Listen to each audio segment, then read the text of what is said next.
Hello दोस्तों, आप लोगों का दिल से स्वागत है इतिहास की दुनिया 99 पे। आप लोग इतना प्यार देते हो, इनके लिए काफ़ी धन्यवाद। दोस्तों, मैं आज आपके लिए टोटल 50 प्रश्न लाया हूँ बायोलॉजी के। काफ़ी डिस्कशन के साथ मैं बताऊंगा। एनटीपीसी के एग्जाम में काफ़ी महत्वपूर्ण प्रश्न है जो आपके एग्जाम में कई बार पूछे गए हैं और पूछे जाएंगे, पूछे जाने की संभावना है। तो चलिए हम लोग वीडियो को स्टार्ट करते हैं। पहला प्रश्न आपके सामने में है, बेड़ी बेड़ी रोग किस विटामिन की कमी से होता है। दोस्तों, बेड़ी बेड़ी रोग पूछा है कि किस विटामिन की कमी से होता है, तो विटामिन B1 की कमी से होता है। और विटामिन B1 का रासायनिक नाम पूछे क्या है, तो आपको बताना थायमिन। क्या नाम है? थायमिन नाम है विटामिन B1 का। दोस्तों, विटामिन B12 का पूछे क्या नाम है, तो इसको हम लोग कहते हैं कोबाल्ट। क्या कहते हैं? कोबाल्ट कहते हैं। क्या कहते हैं? कोबाल्ट कहते हैं। विटामिन C का रासायनिक नाम पूछे क्या है, तो एस्कर्बिक एसिड। क्या है? Ascorbic acid. और विटामिन A का रासायनिक नाम क्या है? रेटिनॉल। क्या नाम है? रेटिनॉल। और विटामिन A की कमी से कौन सा रोग होता है? रतौंधी हो जाता है। विटामिन C की कमी से एस्कर्बिक रोग हो जाता है। और कोबाल्ट का उपयोग दोस्तों कैंसर के रोगी को किया जाता है। अब विटामिन B1 को हम लोग क्या कहते हैं? थायमिन कहते हैं। इतना बात आपको याद रखना है। तो इसका ऑप्शन नंबर बी क्या हो जाएगा? बिल्कुल राइट हो जाएगा। इसकी कमी से कौन सा रोग हो जाता है? बेड़ी बेड़ी रोग हो जाता है। नेक्स्ट प्रश्न आपके सामने में है कि स्टार्च से क्या संबंधित है। इनमें से कौन पूछ रहा है कि स्टार्च है? दोस्तों, स्टार्च कौन है? Starch glucose, fructose, sucrose, galactose. दोस्तों, जिसमें ओज लगल होगा, क्या लगल होगा? ओज लगल होगा, वो सब कार्बोहाइड्रेट है। देखो, ग्लूकोज, सुक्रोज, फ्रक्टोज, गैलेक्टोज, ये सब कार्बोहाइड्रेट है। तो लेकिन स्टार्च से पूछ रहा है कि क्या संबंधित है, तो आपका आंसर हो जाएगा ग्लूकोज संबंधित है। तो ऑप्शन नंबर ए क्या हो जाएगा? बिल्कुल राइट हो जाएगा। अच्छा, फ्रक्टोज जो है ये फलों की शर्करा है। क्या है? ये फलों से प्राप्त होता है, फलों की शर्करा है। और गैलेक्टोज ये दूध का है। सुक्रोज इसी को हम लोग चीनी कहते हैं, चीनी की शर्करा है। चलिए बढ़ते हैं। नेक्स्ट अगला है, स्कर्वी रोग किस विटामिन की कमी से होता है।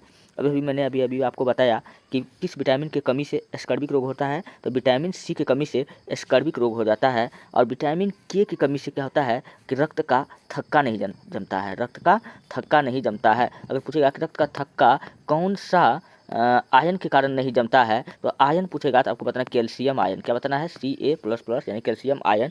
इसके कारण रक्त का थक्का नहीं जमता है। कौन सा विटामिन के कारण नहीं, प्रोटीन के कारण नहीं जमता है, आपको बताना है फाइब्रिनोजन। क्या बताना है?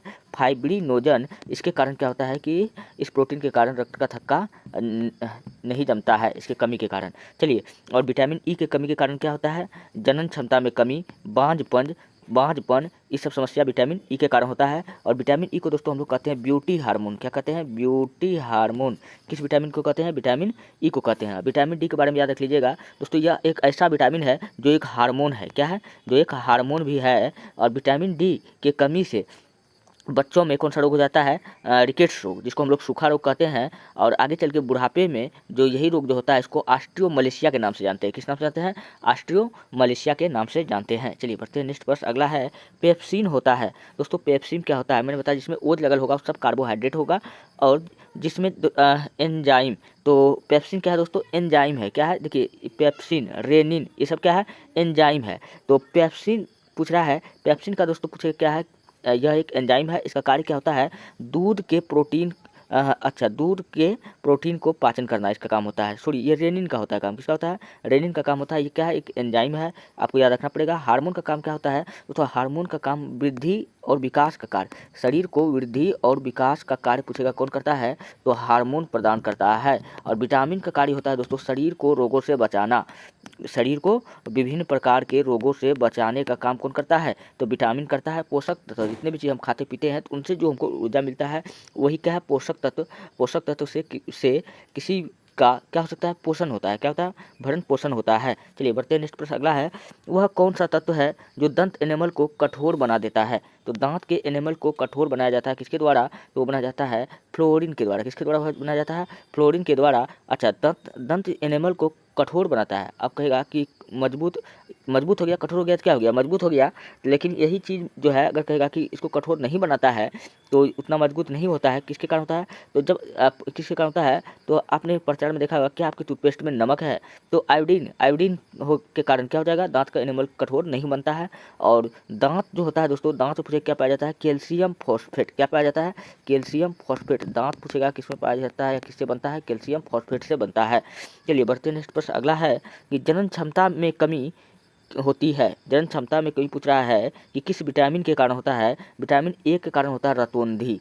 विटामिन ए के कारण कौन सा बीमारी हो जाता है? रतौंधी, जिसको नाइट ब्लाइंडनेस कहते हैं या जीरोप्लेथेमिया के नाम से जानते हैं। विटामिन बी की कमी से होता है बेड़ी बेड़ी क्या होता है? बेड़ी बेड़ी होता है। और विटामिन ई की कमी से होता है जनन क्षमता में कमी, यानी कि बांझपन आना। ये सब किस विटामिन का होता है? विटामिन ई के कारण। तो जनन क्षमता में कमी कौन हो जाएगा? ऑप्शन डी क्या हो जाएगा? बिल्कुल राइट हो जाएगा। विटामिन के कारण क्या होता है? अभी भी मैंने आपको बताया कि रक्त का थक्का जमाने का काम यही करता है। तो यहाँ पर किस किस विटामिन के कारण रक्त का थक्का जमता है? तो विटामिन के कारण जमता है। इतना आपको याद रखना है। तो इसका ऑप्शन डी क्या हो जाएगा? बिल्कुल राइट होगा। चलिए बढ़ते नेक्स्ट प्रश्न अगला है, विटामिन की खोज किसने की थी? दोस्तों विटामिन की खोज पूछ रहा है कि किसने किया है? तो विटामिन का खोज किया था एन.आई. ल्यूनिन ने। कौन किया था? एन.आई. ल्यूनिन ने किया था। ऑप्शन नंबर 1 क्या हो जाएगा? बिल्कुल राइट हो जाएगा। अच्छा, विटामिन थ्योरी पूछे क्वेश्चन दिया था, तो ये दिया था फंक ने। किसने दिया था? फंक ने। चलिए नेक्स्ट है, कौन सा कार्बोहाइड्रेट मोनोसेकेराइड है? तो कार्बोहाइड्रेट का टोटल 3 प्रकार होता है। एक होता है मोनोसेकेराइड, एक होता है सेकेराइड। क्या होता है? सेकेराइड। एक होता है सेकेराइड और एक होता है डाइसेकेराइड। मोनोसेकेराइड, सेकेराइड, एक होता है डाइसेकेराइड। डाइसेकेराइड क्या होता है? जिसको पिए तुरंत हमको एनर्जी दे दे। तो ग्लूकोज और फ्रक्टोज जो है दोस्तों, ये क्या है? ये मोनोसेकेराइड है। कौन है? मोनोसेकेराइड्स है। तो आपको ये बात याद रखना है। अच्छा, गैलेक्टोज पूछेगा क्या है? तो ये दूध में पाया जाता है। किसमें पाया जाता है? गैलेक्टोज किसमें पाया जाता है? दूध में पाए जाने वाला एंजाइम है। और आपको याद रखना है सुक्रोज ये चीनी में पाया जाता है, और ग्लूकोज और फ्रक्टोज यानी फल में। चलिए नेक्स्ट है, अगला प्रश्न आपके सामने में है, निम्नलिखित में कौन सा डाइसेकेराइड है? डाइसेकेराइड पूछ रहा है कौन है? तो डाइसेकेराइड क्या फ्रक्टोज है? ये तो फल में पाया जाता है। गैलेक्टोज दूध में पाया जाता है, और माल्टोज भी किस में पाया जाता है? दूध में ही पाया जाता है। तो ये डेक्स्ट्रिन जो है ये क्या है? डाइसेकेराइड है। तो ऑप्शन बी क्या हो जाएगा? बिल्कुल राइट होगा। चलिए बढ़ते नेक्स्ट प्रश्न। अगला प्रश्न है, निम्नलिखित में कौन सा दूध प्रोटीन है? दोस्तों दूध प्रोटीन पूछ रहा है कि कौन सा है? तो हम लोग जानते हैं कि दूध में एकमात्र प्रोटीन पाया जाता है केसिन। कौन सा प्रोटीन पाया जाता है? केसिन। इसी के कारण दूध का जो रंग होता है दोस्तों उजला दिखाई देता है। कैसा दिखाई देता है? तो दूध का रंग उजला किस प्रोटीन के कारण दिखाई देता है? तो केसिन के कारण दिखाई देता है। अच्छा, दूध का रंग पीला किसके कारण दिखाई देता है? तो कैरोटीन के कारण। किसके कारण दिखाई देता है? कैरोटीन के कारण दिखाई देता है। और हड्डी में पूछेगा कौन सा प्रोटीन पाया जाता है? तो मायोसिन कहाँ पाया जाता है? यह हड्डी में पाए जाने वाला प्रोटीन है। रेनिन दूध के प्रोटीन को पाचन करने में सहायता प्रदान करता है। दूध के प्रोटीन को पाचन करने में सहायता कौन प्रदान करता है? तो रेनिन करता है। लेक्टोजेन क्या है? दूध में उपस्थित एक एंजाइम है लेक्टोजेन। ये भी आपको याद रखना है। अच्छा, दूध की शुद्धता पूछेगा किससे नापा जाता है? तो लैक्टोमीटर से। किससे मापा जाता है? लैक्टोमीटर से। फिर पूछेगा कि दूध में ऐसा कौन सा विटामिन नहीं पाया जाता है? दोस्तों दूध में जो है तो विटामिन सी नहीं पाया जाता है। कौन सा विटामिन नहीं पाया जाता है? तो विटामिन सी नहीं पाया जाता है। चलिए नेक्स्ट है, अगला प्रश्न है, किस विटामिन को हार्मोन भी कहते हैं? तो किस विटामिन को दोस्तों हम लोग हार्मोन के नाम से जानते हैं? हम लोग जानते हैं कि विटामिन डी को दोस्तों एक मात्र ऐसा विटामिन है जो हार्मोन भी है। तो वो कौन सा विटामिन है? विटामिन डी है। और विटामिन डी हमको कहाँ से प्राप्त होता है? तो सूर्य की रोशनी। कहाँ से प्राप्त होता है? सूर्य की रोशनी। और इससे क्या होता है कि कैल्शियम बनता है। क्या बनता है? हमारे शरीर में क्या बनता है? कैल्शियम बनता है। इसकी कमी से दोस्तों कौन सा रोग हो जाता है? सूखा रोग। कौन सा रोग हो जाता है? सूखा रोग, या हम लोग कहते हैं रिकेट्स। क्या कहते हैं? रिकेट्स रोग कहते हैं। किसकी कमी से होता है? तो विटामिन डी की कमी से होता है। अच्छा, यही रोग अगर बूढ़ा में हो जाए तो दोस्तों इसी को हम लोग कहते हैं ऑस्टियोमलेशिया। क्या कहते हैं? ऑस्टियोमलेशिया का संबंध किससे है? रिकेट्स रोग से है। चलिए बढ़ते हैं नेक्स्ट है, अगला है कि रेनिन का स्रावन करने वाला अंग है। तो रेनिन का स्रावन पूछ रहा है कि कौन सा अंग के द्वारा होता है? तो हम लोग जानते हैं कि रेनिन का स्रावन, जो रेनिन, सबसे पहले तो रेनिन क्या है? एक एंजाइम है। जो करता क्या है? दूध के प्रोटीन को पाचन करने में सहायता प्रदान करता है। और ये कहाँ से निकलता है? तो ये अमाशय से निकलता है। कहाँ से निकलता है? अमाशय से निकलता है प्रोटीन, रेनिन प्रोटीन, जो क्या करता है? दूध के प्रोटीन को पचाता है। और आपको एक बात याद रखना है दोस्तों, हम अमाशय से पूछेगा कि कौन सा अम्ल निकलता है? तो हाइड्रोक्लोरिक अम्ल। कौन सा अम्ल निकलता है? तो हाइड्रोक्लोरिक अम्ल। और ये करता क्या है? तो हाइड्रोक्लोरिक अम्ल हमारे शरीर में उपस्थित जो भोजन के द्वारा जो बैक्टीरिया जाता है तो हमारे शरीर के अंदर बैक्टीरिया को मारने का कार्य पूछेगा कौन करता है? तो यही हाइड्रोक्लोरिक अम्ल करता है। चलिए नेक्स्ट है, अगला है, डार्विन का सिद्धांत था। दोस्तों डार्विन का क्या सिद्धांत था? तो प्रकृति का चयनवाद सिद्धांत।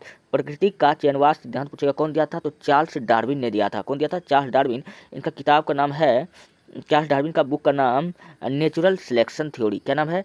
NATURALSELECTION, नेचुरल सिलेक्शन थ्योरी यानी प्रकृति का चयनवाद सिद्धांत नामक बुक पूछेगा कि ये किसने लिखा था? तो चार्ल्स डार्विन ने लिखा था। इतना बात आपको याद रखना है। और नेक्स्ट है, अगला प्रश्न है, वन पारिस्थितिक तंत्र में हरे भरे पौधे होते हैं। तो वन पारिस्थितिक तंत्र में हरे भरे पौधे जो होते हैं वो क्या होते हैं? वो मूल उत्पादक होते हैं। कौन होते हैं? मूल उत्पादक होते हैं। तो ऑप्शन ए क्या हो जाएगा? बिल्कुल राइट हो जाएगा।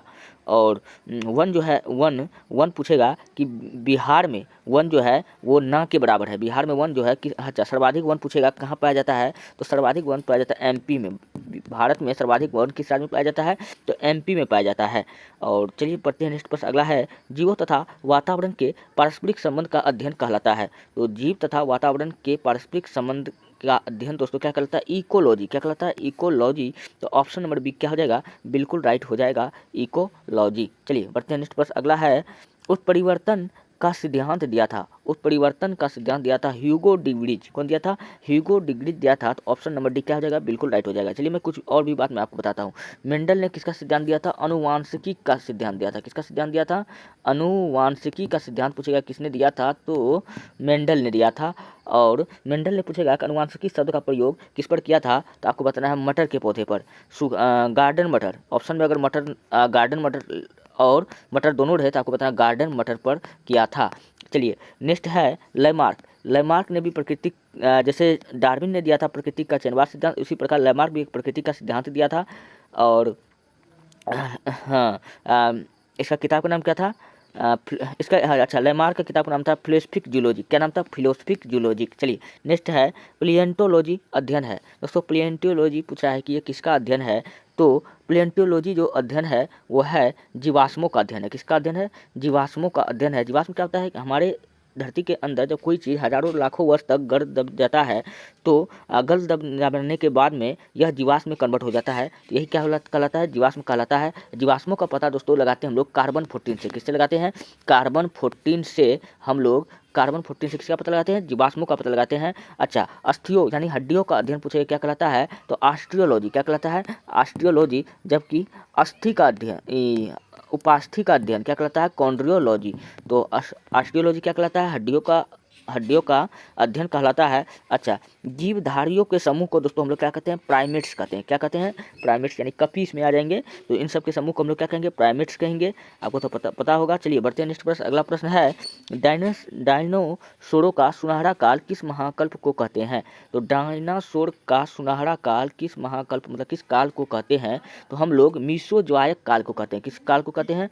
मीसोजोइक काल को कहते हैं। दोस्तों संभवतः जीवन की उत्पत्ति भी पूछेगा कि किस काल में हुआ था? तो इसी मीसोजोइक काल में हुआ था।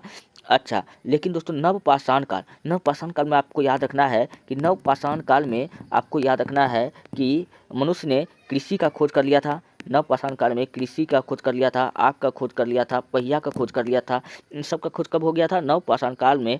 और धीरे धीरे और दुनिया थोड़ा विकसित हुआ तो ताम्रपाषाण काल आते आते तक ताम्रपाषाण काल को ही हम लोग कहते हैं चालकोथलिक एज के नाम से जानते हैं। किस नाम से जानते हैं? चालकोथलिक एज के नाम से जानते हैं। और मैंने अभी बता रहा था कि ताम्रपाषाण काल यानी चालकोथलिक एज तक आते आते मनुष्य ने क्या किया था? हाँ, मनुष्य ने किसका खोज कर लिया था? इन्होंने लोहा का खोज कर लिया था। किसका खोज कर लिया था?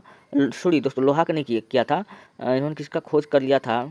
थोड़ा दिमाग में नहीं आ रहा है, चलो आएगा तो मैं पीछे मैं आपको बताऊंगा। और उन्होंने पहला जानवरों का पूछेगा किसको पालतू बनाया था? तो कुत्ता को। अंतरिक्ष में भी जाने वाला पहला जानवर कौन था? कुत्ता था। पालतू भी किसको बनाया गया था? कुत्ता को ही बनाया गया था। चलिए बढ़ते हैं। नेक्स्ट है, जीवन की उत्पत्ति किस महाकल्प में हुई थी? तो जीवन का जो उत्पत्ति हुआ था ये भी मीसोजोइक काल में ही हुआ था। ये सब मैंने अभी जस्ट बताया हूँ। चलिए बढ़ते हैं। निम्न में से कौन आधुनिक मानव का सबसे निकट संबंधी है? तो आधुनिक मानव का सबसे निकट संबंधी कौन है? गोरिल्ला है। तो ऑप्शन भी क्या हो जाएगा? बिल्कुल राइट हो जाएगा। नेक्स्ट है, हीमोग्लोबिन में कौन सी धातु होती है? तो धातु का बात कर रहा है। तो हीमोग्लोबिन में कौन सी धातु होती है?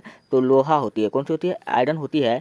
तो ऑप्शन नंबर सी क्या हो जाएगा? बिल्कुल राइट हो जाएगा। अच्छा, रक्त में अगर आयरन का कमी हो जाएगा तो कौन सा रोग हो जाता है? एनीमिया। कौन सा रोग हो जाता है? एनीमिया रोग किस कारण होता है? रक्त में आयरन की कमी से होता है। अच्छा, हेमोग्लोबिन का वास्तविक रंग पूछेगा कैसा होता है, तो बैगनी होता है। कैसा होता है, इसका वास्तविक कलर कैसा है दोस्तों, तो बैगनी है। आपको ये बात याद रखना है। और हेमोग्लोबिन का कार्य क्या होता है, हेमोग्लोबिन जब हम लोग सांस लेते हैं तो हमारे शरीर में चला जाता है ऑक्सीजन, और इस ऑक्सीजन से अभिक्रिया करके ये बना लेता है ऑक्सी हीमोग्लोबिन। क्या बना लेता है, ऑक्सी हीमोग्लोबिन। और यही ऑक्सी हीमोग्लोबिन क्या कर देता है, हमारे खूनों को क्या कर देता है, लाल कर देता है। क्या कर देता है, लाल कर देता है। चलिए बढ़ते हैं, नेक्स्ट है, अगला प्रश्न है, ए भी रुधिर वर्ग के व्यक्ति का रुधिर दिया जा सकता है। ए बी रुधिर वर्ग के व्यक्ति का खून कहता है कि किसको दिया जा सकता है, तो ए बी रुधिर वाले को ही दिया जा सकता है। तो ऑप्शन नंबर सी क्या हो जाएगा, बिल्कुल राइट हो जाएगा। चलिए बढ़ते हैं। अच्छा थोड़ा सा और भी मैं आपको बताता हूँ। अच्छा ओ ग्रुप वाले समूह को हम लोग कहते हैं सर्वदाता समूह। क्या कहते हैं, सर्वदाता समूह। अच्छा सर्वाधिक पूछेगा कि ब्लड ग्रुप के व्यक्ति कौन से ग्रुप के हैं, तो ओ पॉजिटिव। सर्वाधिक कौन है, ओ पॉजिटिव। सबसे कम कहेगा तो ओ नेगेटिव, सबसे कम ओ नेगेटिव। अच्छा ए बी को हम लोग कहते हैं सर्वग्राही। क्या कहते हैं, सर्वग्राही समूह कहते हैं। ये किसी से ले सकता है लेकिन दे नहीं सकता है। ओ वाला सबको दे सकता है। चलिए नेक्स्ट है, निम्नलिखित में लिंग संलग्न रोग है। इसमें कहता है कि कौन लिंग संलग्न रोग है, यानी लिंग संलग्न रोग कहने का मतलब हो गया कि अनुवांशिक रोग है। तो अनुवांशिक रोग आप लोग देखिए, तो दोस्तों 6 रोग हम लोग कहते हैं टीबी को। किसको कहते हैं, टीबी को, या इसी को हम लोग कहते हैं तपेदिक। क्या कहते हैं, तपेदिक। या इसी को हम लोग कहते हैं यक्षमा। क्या कहते हैं, यक्षमा। ये सब किसका नाम है, टीबी का नाम है। धनुजांगता, वर्णांधता जो है दोस्तों ये क्या है, यह एक लिंग संलग्न रोग है। तो ऑप्शन नंबर सी क्या हो जाएगा, बिल्कुल राइट हो जाएगा। अच्छा वर्णांधता को हम लोग किस नाम से जानते हैं, डाल्टोनिज्म के नाम से जानते हैं। किस नाम से जानते हैं, डाल्टोनिज्म रोग के नाम से जानते हैं। इसमें लाल और हरा कलर में व्यक्ति पहचान नहीं कर पाता है, तो आपको याद रखना है। और नेक्स्ट है, अगला प्रश्न आपके सामने काफ़ी इंपॉर्टेंट, विलियम हार्वे किसकी खोज के लिए प्रसिद्ध है। तो विलियम हार्मन ने किसका खोज किया था, तो विलियम हार्वे ने किया था, विलियम हार्वे किसका किया था, रक्त परिसंचरण तंत्र का खोज किया था। तो ऑप्शन नंबर सी क्या हो जाएगा, बिल्कुल राइट हो जाएगा। जबकि कार्ल लैंड स्टीनर इन्होंने ब्लड ग्रुप समूह का खोज किया था। चलिए नेक्स्ट है, कौन सा रोग रोगाणुओं का विनाश करता है तथा शरीर का पुलिस रक्षक कहलाता है, तो वो कौन कहलाता है, वो कहलाता है टॉन्सिल। कौन सा कहलाता है, टॉन्सिल। ऑप्शन नंबर क्या हो जाएगा, बिल्कुल राइट हो जाएगा। चलिए बढ़ते हैं नेक्स्ट प्रश्न। अगला है, मनुष्य में मादा स्पष्ट युग्मज का संगठन होता है। तो मादा तो हम लोग जानते हैं कि महिला में जो होता है, एक होता है महिला और एक इधर होता है पुरुष। क्या होता है, पुरुष। तो महिला में जो होता है दोस्तों क्या होता है, महिला में एक्स और एक्स हार्मोन होता है, और पुरुष में एक्स और वाई दोनों होता है। अगर इससे एक्स निकला और इससे भी एक्स निकला तो एक्स अगर दोनों से मिल गया तो आपको याद रखना है कि आपको क्या हो जाएगा, पापा का परी यानी लड़की कौन जन्म लेगी, लड़की का जन्म होगा। अगर इससे एक्स और इसका वाई मिल करके एक्स वाई हार्मोन बना लेगा, जिससे किसका जन्म हो जाएगा, मम्मी का मगरमच्छ यानी लड़का का जन्म होगा। चलिए पापा का परी एक्स, मम्मी का मगरमच्छ एक्स वाई। चलिए बढ़ते नेक्स्ट प्रश्न। अगला प्रश्न आपके सामने में है, तो अच्छा यहाँ कह क्या रहा है, मनुष्य में मादा में कौन हो जाएगा, तो मादा में ये हो जाएगा, तो 22 + एक्स ये वाला हो जाएगा, एक्स वाला हार्मोन। तो ऑप्शन नंबर 1 क्या हो जाएगा, बिल्कुल राइट हो जाएगा। 22 और 1 23 जोड़ा, ठीक है। नेक्स्ट है, अगला प्रश्न आपके सामने में है, पिता ए रुधिर वर्ग और माता बी वर्ग की हो तो इनकी संतानों में कौन सा रुधिर वर्ग संभव है।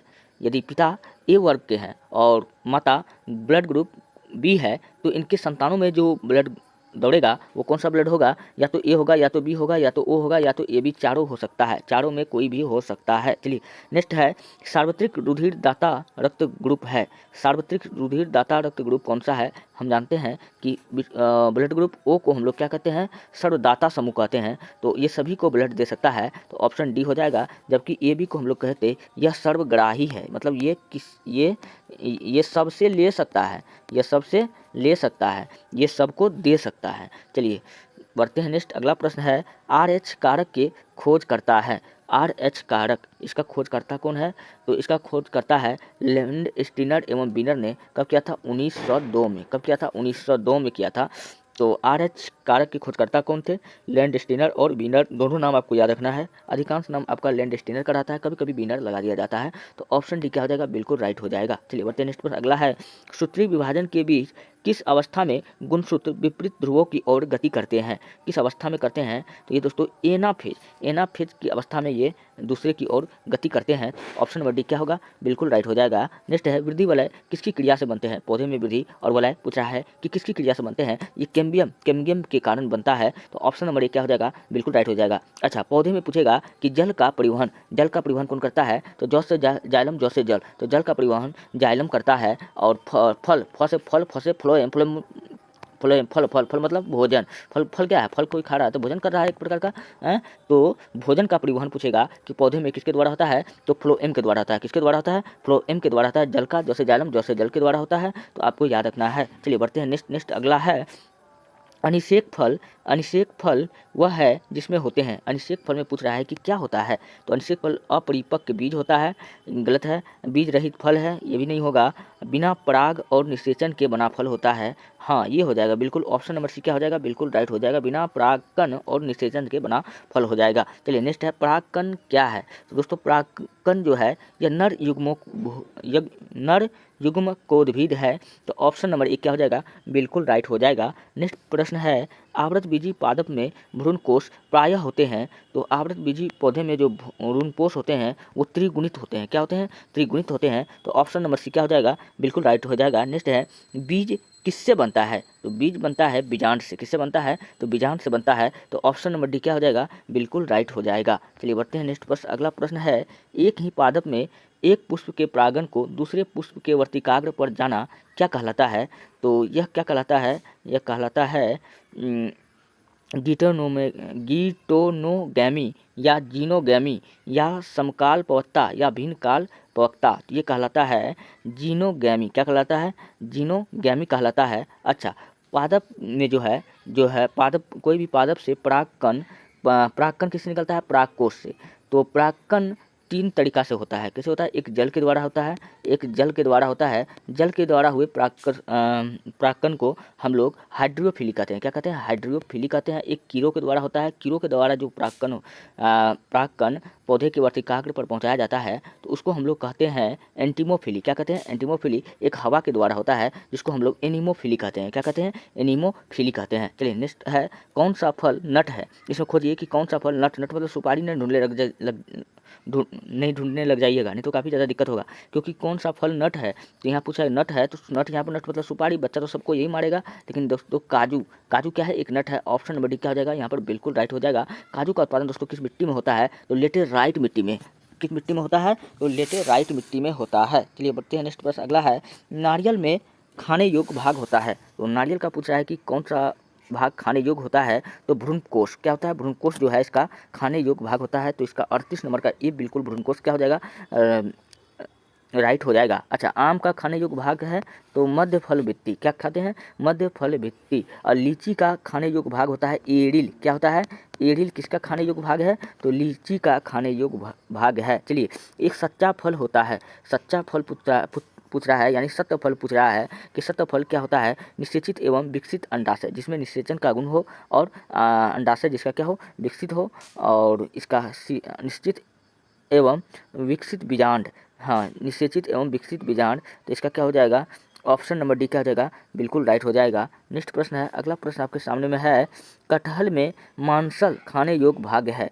तो कटहल का क्या है? खाने योग्य भाग है तो सहपत्र और परिदल पुंज। क्या है? सहपत्र और परिदल पुंज इसका खाने योग्य भाग है। नेक्स्ट है अधिकांश पादप वायरस में जेनेटिक्स पदार्थ हैं तो वो कौन होते हैं? RNA, राइबोओक्सिक RNA। आर से कहते हैं राइबोज, एन को कहते हैं न्यूक्लिक एस को कहते हैं acid, ribose nucleic acid. DNA D nucleic acid इसका फुल फॉर्म होता है। नेक्स्ट है इस अगला प्रश्न है जंतु वायरस में अनुवांशिकी पदार्थ अधिकांशतः होता है। तो जंतु वायरस में दोस्तों अनुवांशिक का जो पदार्थ है वो अधिकांश होता है। किसका होता है? वो होता है RNA का। किसका होता है? RNA का होता है। नेक्स्ट प्रश्न है अगला कि प्रतिजैविक औषधि अधिकतर किसमें मिलती है? दोस्तों प्रतिजैविक औषधि जो होती है वो अधिकतर किसमें मिलती है? तो ये अधिकतर मिलती है किसमें मिलती है? तो प्रतिजैविक औषधि। तो दोस्तों ये रहा आज का। चलिए, कुछ टेक्निकल इशू हो गया है तो यहीं तक आज मैं छोड़ता हूं। अगर आपको वीडियो अच्छा लग रहा है, हेल्पफुल लग रहा है, तब आप हमारे चैनल को सब्सक्राइब कीजिए और वीडियो को लाइक कीजिए, जितना हो सके अपने दोस्तों में भेज दीजिए। मिलते हैं नेक्स्ट वीडियो में। धन्यवाद। अगर आपको पीडीएफ चाहिए तो जाते जाते मैं आपको बता दूं कि आपको अगर पीडीएफ चाहिए जाइए आप हमारे टेलीग्राम चैनल पर, वहाँ पर आप ITIHASKI दुनिया वहाँ पर लिख करके आप सर्च कीजिए, वहाँ पे आपको पीडीएफ मिल जाएगा, नहीं तो वीडियो के डिस्क्रिप्शन में लिंक डाल दिया जाएगा।